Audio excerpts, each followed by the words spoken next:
NDTV. And you're watching NDTV Prime.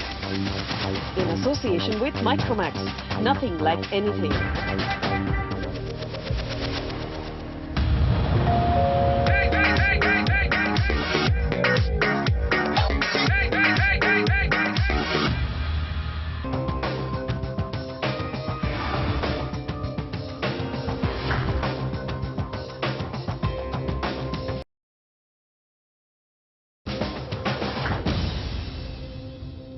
भारतीय television में पहली बार आपके लिए एक ऐसा शो हम लाए हैं जिसमें आपको प्रॉपर्टी के बारे में सारी जानकारी एक जगह मिलेगी। स्वागत है प्रॉपर्टी इंडिया में। नमस्कार, मैं हूं अंजलि ईसवाल। और नमस्कार, मैं हूं आशुतोष शर्मा। प्रॉपर्टी के बारे में यदि आप और जानकारी चाहते हैं तो वो आप हमारी वेबसाइट ndtv.com/property पर जाकर ले सकते हैं। कानूनी, आर्थिक, टैक्स मामलों के जानकार और उद्योग के विशेषज्ञों की राय चाहते हैं वो भी आप हमारी वेबसाइट ndtv.com/property पर जाकर ले सकते हैं। 24 शहरों के प्रॉपर्टी बाजार एक्सपर्ट्स की नजर में कैसे हैं, यहां आपको पता चलेगा। जानकारी ढूंढना भी बहुत आसान है। शहर, बजट या साइज के हिसाब से आप अपनी पसंदीदा प्रॉपर्टी देख सकते हैं। तो चलिए सबसे पहले एक नजर डाल लेते हैं कि आज क्या क्या है खास। मुंबई जैसे शहरों में रहने वाले लोग भी खरीद रहे हैं फ्लैट्स के बजाय जमीन। क्या जमीन का निवेश है बेहतर? सस्ती ही सही, लेकिन खेती वाली जमीन खरीदने में है कितनी समझदारी।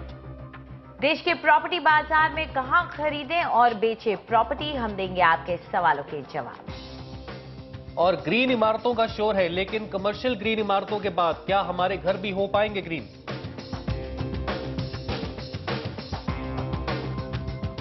तो सबसे पहले बात करते हैं महाराष्ट्र की। खेती की जमीन में निवेश का चलन वहां पर आजकल बढ़ता ही जा रहा है। कई निवेशक अपने आप को किसान घोषित कर ये जमीन खरीदते हैं और बाद में इस जमीन को किसी दूसरे काम के लिए इस्तेमाल करने की मंशा रखते हैं। लेकिन ये इतना आसान काम नहीं है। हमारे संवाददाता आशीष भाटिया ने जानने की कोशिश की, क्या खेती की जमीन में पैसा लगाना अच्छा सौदा है या नहीं।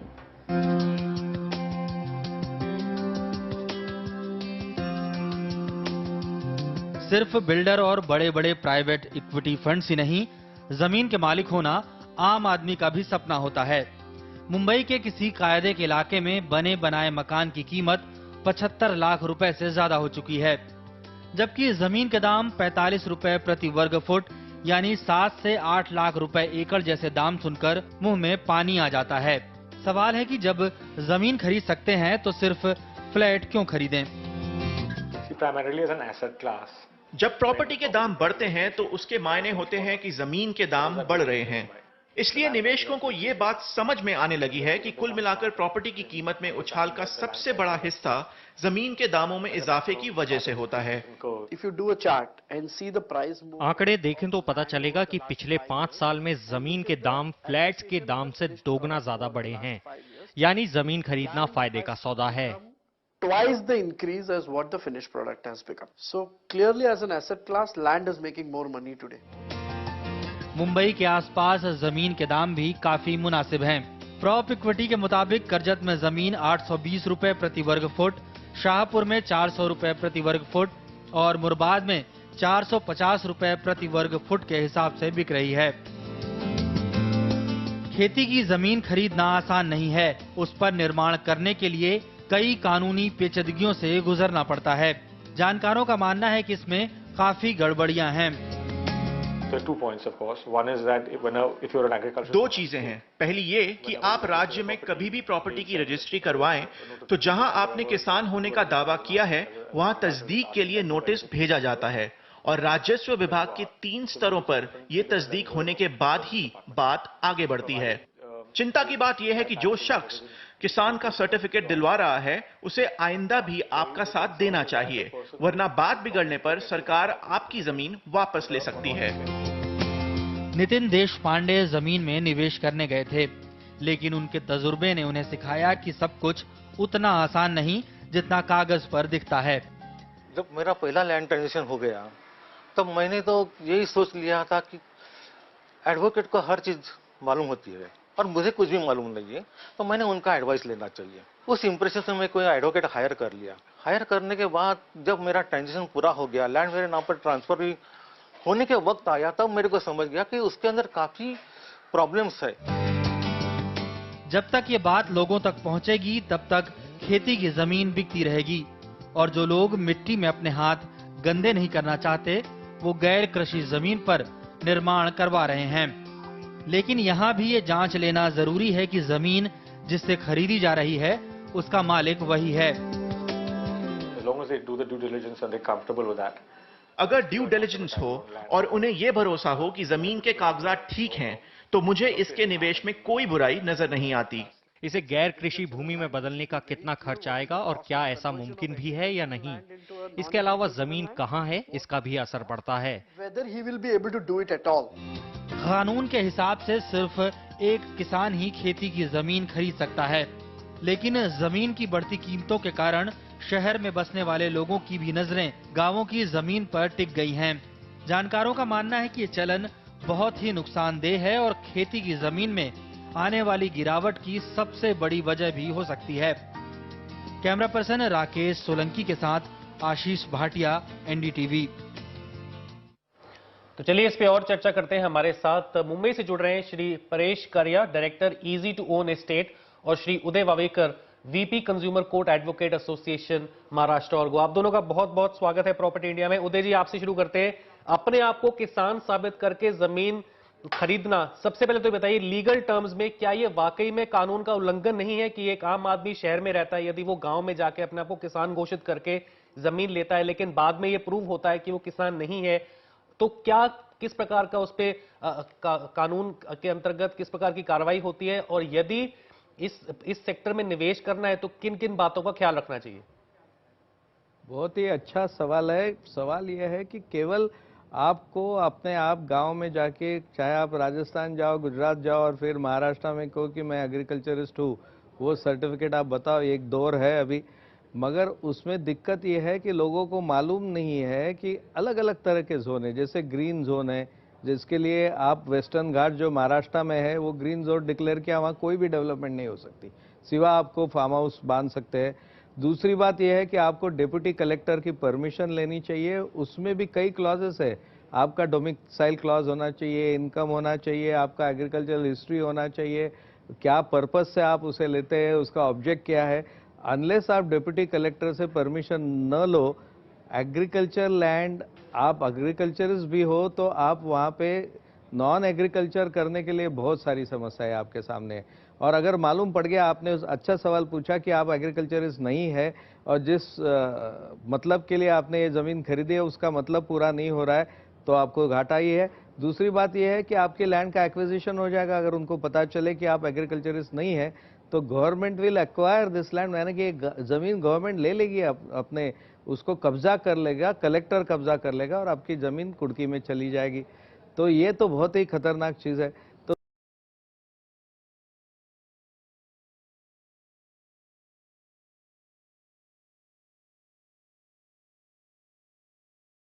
लोगों को ये देखना चाहिए कि कौन सी जमीन हम खरीद रहे हैं। बड़े झोल हैं इसमें, ये तो साफ कर दिया उदय जी ने। लेकिन परेश, आपसे जानना चाहेंगे कि लोग जो होते हैं वो कितना इंटरेस्ट दिखाते हैं इस तरह से कृषि की जमीन खरीदने में, और क्या वाकई में अगर कई ब्रोकर इस तरह के दावे करना शुरू कर देते हैं कि ये किसान का सर्टिफिकेट तो हम आपको दिलवा देंगे, फार्मर सर्टिफिकेट, उसकी कोई परेशानी नहीं है, तो क्या इस तरह के दावों पे विश्वास करके लोग ऐसा इंटरेस्ट दिखाते हैं?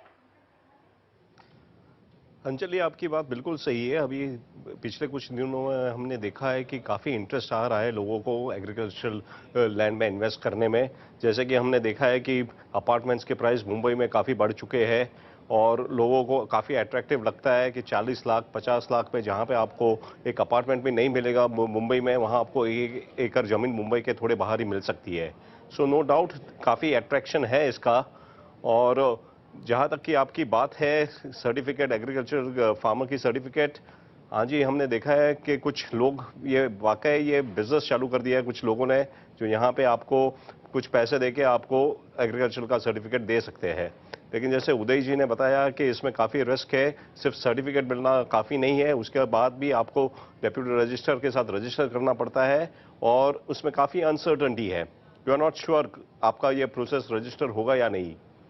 जी चलिए, ये तो हम अब मान के चलेंगे इस डिस्कशन में कि जोखिम बहुत है। उदय जी ये बताइए, यदि कन्वर्जन की बात की जाए कि हमने एग्रीकल्चर लैंड लिया लेकिन बाद में हमने कानूनी दांव पेच के जरिए हम उसको नॉन एग्रीकल्चर लैंड में कन्वर्ट करवाना चाहते हैं ताकि उस पर हम डेवलपमेंट कर सके किसी भी वजह से, चाहे रेजिडेंशियल या कमर्शियल, क्या ये वाकई में इतना आसान है? और ये कन्वर्जन प्रोसेस में क्या क्या किस प्रकार के एहतियात बरतने चाहिए और क्या क्या प्रोसीजरल इसमें स्टेप्स होते हैं जो लेने पड़ते हैं?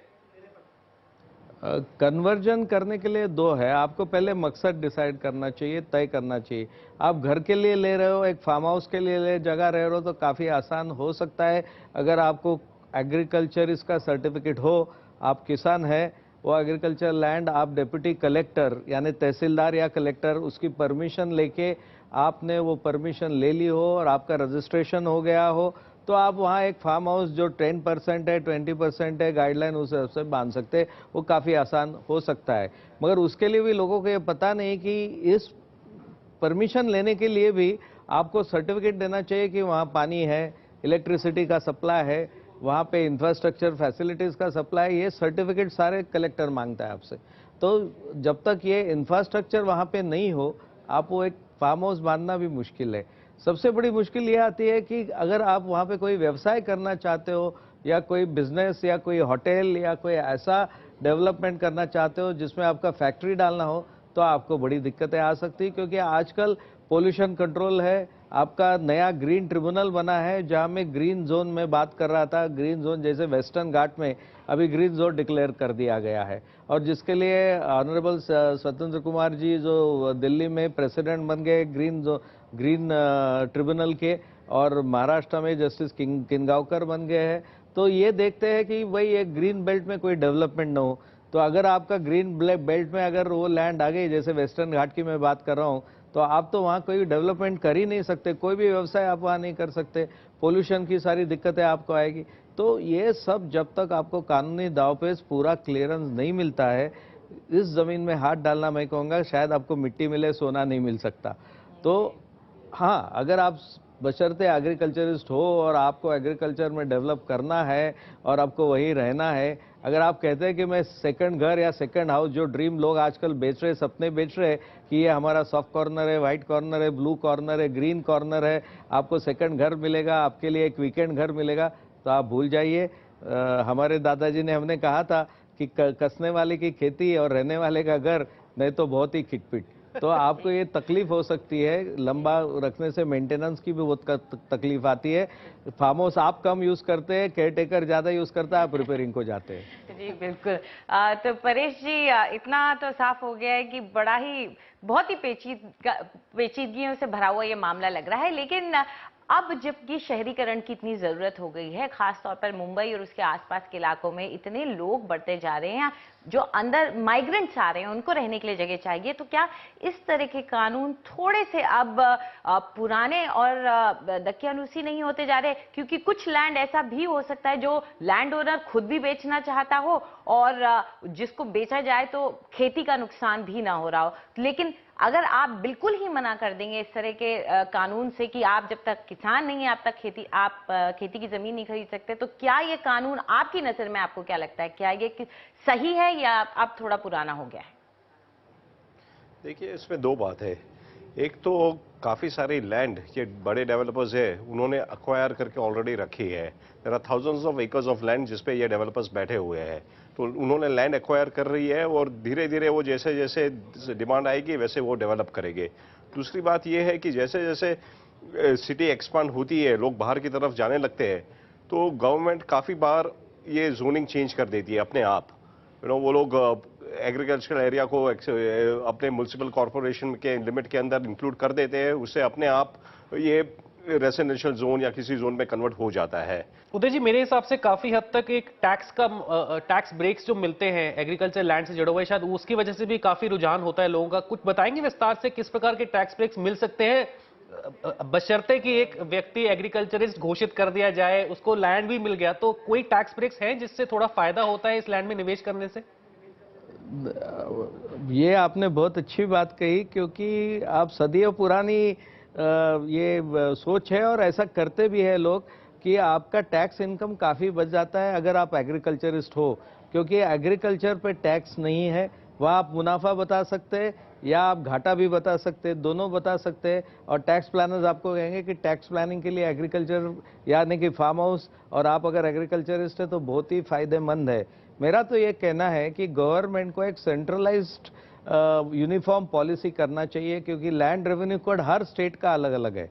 वहाँ कोई नेशनल, जैसे नेशनल डेवलपमेंट कंट्रोल अथॉरिटी आ गई है, आप इन्वेस्टमेंट में आपकी सेबी आ गई है, वैसे एक नेशनल कंट्रोल अथॉरिटी चाहिए कि सारे लैंड रेवेन्यू ट्रिब्यूनल्स का एक मॉनिटरिंग अथॉरिटी, और हर स्टेट की यूनिफॉर्म पॉलिसी होनी चाहिए। गुजरात की पॉलिसी अलग है, महाराष्ट्र की लैंड रेवेन्यू कोड अलग है, राजस्थान का लैंड रेवेन्यू कोड अलग है, कई स्टेटों का साउथ में लैंड रेवेन्यू कोड अलग है।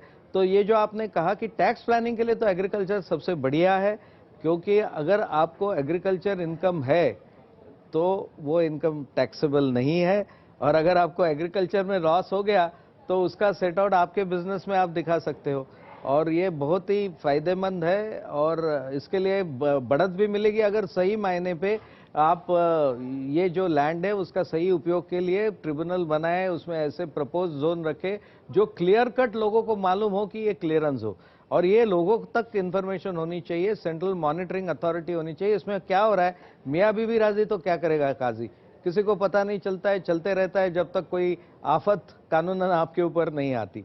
तो इसके लिए मॉनिटरिंग अथॉरिटी भी होना जरूरी है, जैसे माड़ा में है, आपकी SRA में भी अभी मॉनिटरिंग अथॉरिटी आ गई है।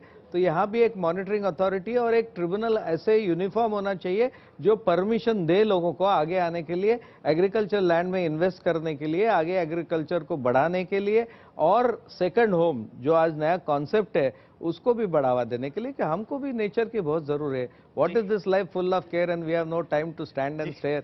ये हमारी मैकेनिकल लाइफ से भी एक लोग चाहते हैं, लोग तैयार है इन्वेस्टमेंट करने के लिए, फायदेमंद है, मगर गवर्नमेंट को भी सोचना चाहिए कि इसका मॉनिटरिंग करना चाहिए और ट्रांसफरेबिलिटी रखना चाहिए। आप और मुझे कानून मालूम नहीं, जब तक हम नहीं जाएंगे, कलेक्टर से नहीं पूछेंगे, तहसीलदार से नहीं पूछेंगे, 7/12 नहीं लेंगे। जी बिल्कुल, तो ये ट्रांसपेरेंसी बहुत जरूरी है। बिल्कुल बहुत जरूरी है, ये सारी बातें ध्यान में रखना। जैसा कि उदय ने कहा, बहुत सारे लोग इसकी तरफ रुझान है उनका, लेकिन कानूनी दांव पेच में बिल्कुल ना फंसे, बहुत ध्यान रखें, क्योंकि एग्रीकल्चर लैंड की खरीद फरोख्त इतना आसान नहीं जितना कि आपके डेवलपर आपको बताते हैं। आप दोनों का बहुत बहुत धन्यवाद हमसे इस चर्चा में जुड़ने के लिए।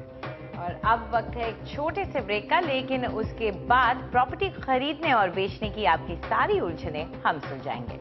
आपके सवालों के जवाब भी देंगे, बताएंगे कि कौन सी प्रॉपर्टी है सबसे हॉट, कहीं जाइएगा मत।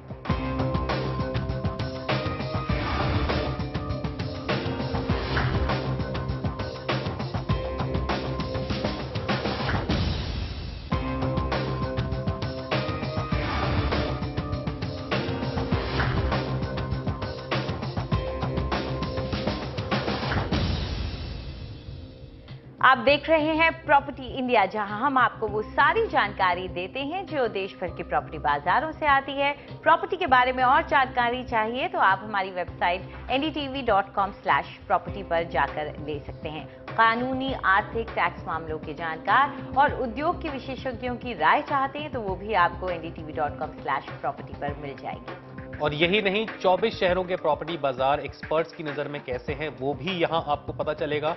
जानकारी ढूंढना भी बहुत आसान है, शहर, बजट या साइज के हिसाब से आप अपनी पसंदीदा प्रॉपर्टी देख सकते हैं। फिलहाल हम जो आंकड़े आपको दिखाएंगे उन्हें बहुत गौर से देखिए, ये हमें प्रॉपेक्विटी से मिले हैं, जो देश की जानी मानी रिसर्च कंपनी। तो तैयार हैं आप अपने सवालों के साथ, क्योंकि हम आपके सवालों के जवाबों के साथ बिल्कुल तैयार हैं। और इस सब के लिए हमारे साथ हैं प्रॉपेक्विटी की हेड ऑफ ऑपरेशंस वैशाली पावा। लेकिन सवाल जवाब का सिलसिला शुरू करने से पहले आपको बता दें कि प्रॉपर्टी इंडिया में हम आपको क्या क्या बताएंगे। आपके बजट में सबसे बेहतर इलाके कौन से हैं, उनमें कौन से इलाकों में कितने नए प्रोजेक्ट आ रहे हैं, कितने नए घर बन रहे हैं, किस रफ्तार से वहां के दाम बढ़ रहे हैं और कितनी तेजी से वहां पर माल बिक रहा है, घर बिक रहे हैं, यानी कि वहां का इन्वेंट्री ओवरहैंग क्या है। तो शुरुआत करते हैं सवाल जवाब के सिलसिले का। सबसे पहले कॉलर हमारे साथ फोन लाइन पर जुड़ गए हैं, संजय यादव है हमारे साथ। संजय, प्रॉपर्टी इंडिया में आपका स्वागत है, पूछिए क्या जानना चाहते हैं आप वैशाली से। हेलो मैडम, मेरा क्वेश्चन है एक्चुअली मैं 2 BHK फ्लैट लेना चाहता हूँ। मेरा बजट है अराउंड 35-40 लाख एंड मेरा होम टाउन आगरा है, तो I need some suggestion from your side so that I can connect to NCR and Agra also. जी बिल्कुल। और कोई जगह ऐसी है जो आपने शॉर्टलिस्ट की थी, जिन्हें आपने देखा था? हाँ मैडम, मैंने नोएडा में JP कॉस्मोस और फरीदाबाद में पीयूष हाइट्स भी सिलेक्ट किया है, तो मुझे ये सजेशन चाहिए दोनों में से कौन सा बेटर है मेरे लिए। चलिए, तो वैशाली, इन्होंने जब हमें ईमेल किया था तो इन्होंने JP कॉस्मोस और JP अमन की बात कही थी हमसे, तो आपको क्या लगता है कि कौन से इलाके इनके लिए सही रहेंगे ताकि आगरा, जो कि इनका होम टाउन है, उसके करीब भी रहें और इनके बजट में भी वो समा जाए? संजय जी, आपके बजट को मद्देनज़र रखते हुए और ये भी ध्यान में रखते हुए कि आप आगरा के रहने वाले हैं, हमने आपके लिए नोएडा का चुनाव किया है। आपकी रुचि गुड़गांव में भी थी, लेकिन गुड़गांव के प्राइसेस को देखते हुए वहाँ पे आपका बजट थोड़ा कम पड़ रहा था, इसीलिए नोएडा ही आपके लिए सबसे बेस्ट मार्केट रहेगा। और इसीलिए नोएडा में हम आपके लिए सेक्टर 137 का चुनाव करके लाए हैं। आपने खुद जो प्रोजेक्ट्स देखे हैं वो सेक्टर 134 और 151 में लोकेटेड है। इसमें से सेक्टर 134 की राय हम आपको ज़रूर देंगे। सबसे पहले इसके आंकड़े आपके साथ शेयर करना चाहेंगे। सेक्टर 134 और 137 नोएडा एक्सप्रेसवे 2 के सेक्टर्स में गिने जाते हैं। यहाँ पे टोटल प्रोजेक्ट्स करीब 37 है।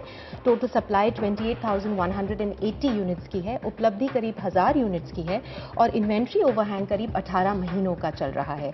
औसत दामों पे नज़र डालें तो अफोर्डेबल टू मिड सेगमेंट के औसत दाम करीब 5,000 रुपये पर स्क्वायर फुट पे हैं और दामों में बढ़त पिछले 2.5 सालों में करीब 54% तक की देखी गई है इन सेक्टर्स में। इसी वजह से जो सालाना रिटर्न्स उपलब्ध हुए निवेशकों को करीब 21 से 22% के बीच रहे हैं। आपने 2 प्रोजेक्ट्स शॉर्टलिस्ट किए थे। सबसे पहला सेक्टर 134 में JP ग्रुप का कॉस्मोस, जो करीब 4,200 रुपये पर स्क्वायर फुट पे रीसेल मार्केट से उपलब्ध है। 2014 में ये तैयार हो रहा है। दाम इसके काफ़ी अच्छे हैं, औसत दामों से कम। यहाँ पे अपने बजट के भीतर आप 2 BHK का करीब 850 स्क्वायर फुट की यूनिट का चुनाव कर सकते हैं। और दूसरा प्रोजेक्ट जो आपने चुना था JP ग्रुप का, वो था अमन 1 सेक्टर 151 में। करीब 3,300 रुपये पर स्क्वायर फुट पे आप यहाँ पे एक बड़ी यूनिट 3 BHK का 1200 स्क्वायर फुट यूनिट साइज चुन सकते हैं। तो ये रीसेल से उपलब्ध है और अगर आप एक बड़ी यूनिट चुनना चाहते हैं तो ये आपके लिए लाभदायक रहेगा। लेकिन यहाँ के लोकेशन को मद्देनज़र रखते हुए हम आपको JP ग्रुप के कॉस्मोस की राय देंगे, जिसकी लोकेशन बेटर है। इसके अलावा हम आपके लिए 2 और प्रोजेक्ट्स लाए हैं सेक्टर 137 में। लॉजिक्स ग्रुप का ब्लॉसम काउंटी, जो 4,800 रुपये पर स्क्वायर फुट पे आप रीसेल मार्केट से ले सकते हैं। 2014 में ये तैयार हो रहा है। यहाँ पे आप 2 BHK का 920 स्क्वायर फुट की यूनिट का सिलेक्शन कर सकते हैं। और दूसरी हमारी राय है सेक्टर 137 में ही पारस बिल्टेक का पारस टिएरा, जो आप 4,700 रुपये पर स्क्वायर फुट पे चुन सकते हैं। रीसेल मार्केट से ले सकते हैं। 2014 में ये भी तैयार हो रहा है। यहाँ पे आप 2 BHK का 825 स्क्वायर फुट की यूनिट का चुनाव कर सकते हैं। दोनों ही प्रोजेक्ट्स के औसत दाम कम है, काफ़ी के दाम औसत दामों से कम है। तो प्राइसिंग काफ़ी अच्छी है, लेकिन आपको इनको खरीदने के लिए अपने बजट को थोड़ा बढ़ाना पड़ेगा। थोड़ा सा अपना बजट बढ़ाइए और उसमें आपको अच्छे प्रोजेक्ट्स मिल सकते हैं जो कि बाजार के दर से थोड़ा सा कम में ही मिल जाएंगे। ब्लॉसम काउंटी लॉजिक्स ग्रुप का काफी जाना माना प्रोजेक्ट है, काफी इसमें इन्वेस्टर्स का रुझान रहा है। और पारस टियर आप पारस बिल्टेक की तरफ से, जिसमें आप पैसा लगा सकते हैं। चलिए रुक करते हैं अपने अगले कॉलर की तरफ। चंदन नारायण जी हमारे साथ फोन लाइन पर है। चंदन जी, आपका स्वागत है प्रॉपर्टी इंडिया में। पूछिए, क्या सवाल है आपका? जी नमस्कार। मैं पुणे में पिंपले सौदागर और राहटनी के आसपास एक 2 BHK फ्लैट ढूंढ रहा था अराउंड 55 के बजट में।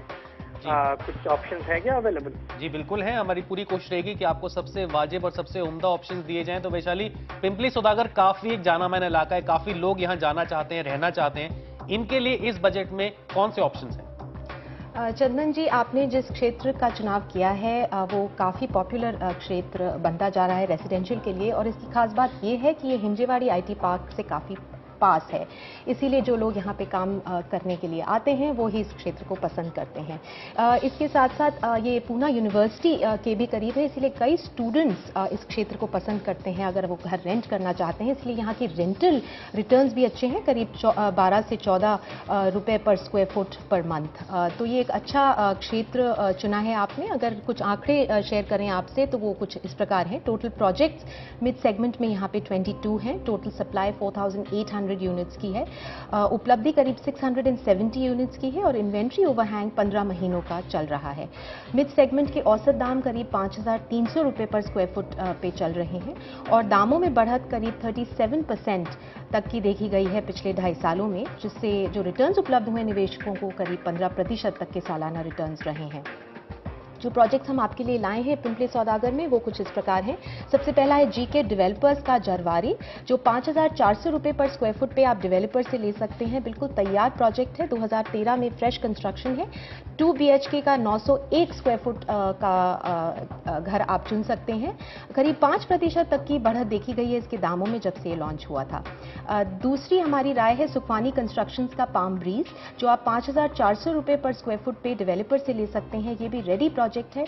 2 BHK का 857 से 1050 स्क्वायर फुट की यूनिट का चुनाव आप कर सकते हैं। इसमें करीब 9% तक की बढ़त देखी गई है जब से लॉन्च हुआ था। और तीसरी हमारी राय है वाधवानी कंस्ट्रक्शंस का साई एम्बियंस एंड विजन, जो 5600 रुपए पर स्क्वायर फुट पे आप डेवलपर से ले सकते हैं। मई 2013 में ही ये तैयार हो गया था।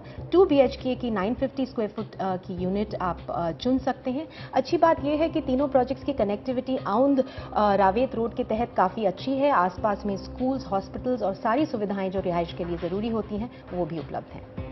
तो इलाका अच्छा चुना है आपने। यहाँ पे जैसा कि कहा रेंटल रिटर्न्स भी अच्छे हैं और ऊपर से इसकी कनेक्टिविटी भी अच्छी है। तो एक बार फिर से नज़र डाल लीजिए कि कौन से ऐसे प्रोजेक्ट्स हैं जिनमें आप पैसा लगा सकते हैं। जालवारी है जीके डेवलपर्स का, साथ ही पाम ब्रीज सुखवानी डेवलपर्स का और इसके अलावा है साई एम्बियंस एंड विजन। आप लोग कहीं जाइएगा नहीं क्योंकि वैशाली अभी हमारे साथ ही हैं। आगे आपको दिखाएंगे कि किस तरह से कमर्शियल प्रॉपर्टी के बाद क्या आप अपने घर को बना सकते हैं ग्रीन।